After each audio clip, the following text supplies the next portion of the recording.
तो दोस्तों आज हम बात करेंगे डिविडेंड से होने वाली पैसिव इनकम की। तो साल 2024 में यदि आपने ये 4,600 रुपये निवेश किए होते टोटल 8 स्टॉक के अंदर, तो आपको रुपए मिलते 141। अब आप पूछेंगे ये 8 स्टॉक कौन से, जानेंगे इस वीडियो में आगे।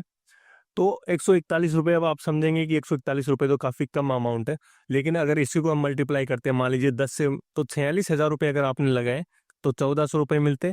और इसी के नीचे अगर हम आगे बढ़ते हैं तो यदि आप 1 लाख रुपए के आसपास लगाते तो आपको मिलते यहाँ पे 3,000 रुपये पर ईयर। और पहले साल का इन्वेस्टमेंट है, अगर आपको डिविडेंड एक साल में 3,000 मिल रहा है तो ये काफ़ी अच्छा होता है। अब हम बात करें कि ये 8 स्टॉक कौन से हैं और कितना यहाँ पे डिविडेंड दे रहे थे। तो इस सीरीज में दोस्तों जो पहला स्टॉक है वो है वेदांता।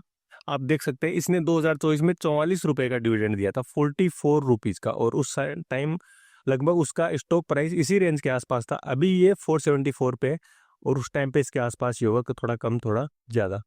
तो ये स्टॉक था।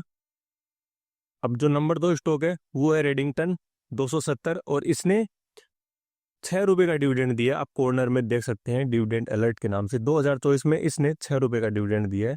उसके बाद तो दोस्तों नेक्स्ट है पीटीसी इंडिया, इसने 8 रुपये का डिविडेंड दिया था।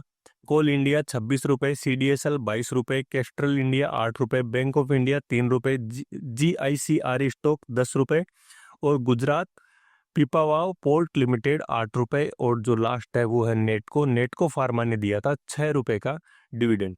तो इनमें से भी अगर आपको कोई बेस्ट सेलेक्ट करना है तो आप सेलेक्ट कर सकते हैं। बाकी ये डिविडेंड पेइंग स्टॉक है, इनमें से अगर आप चूज करते हैं अपनी सहूलियत के हिसाब से चूज कर सकते हैं। कोई रिकमेंडेशन नहीं है, आपको खुद को रिसर्च करनी है। और जो बेस्ट डिविडेंड है वो इस तरीके से आपको पैसिव इनकम देते हैं, और इसके साथ ही जो स्टॉक की ग्रोथ होती है वो अलग होती है। तो ये दोस्तों एक पोर्टफोलियो के स्टॉक थे जो मैंने आपके साथ शेयर किए हैं। ये कोई रिकमेंडेशन नहीं है, अपनी रिसर्च करें, उसके अनुसार ही आप निवेश करें। Thank you, keep supporting.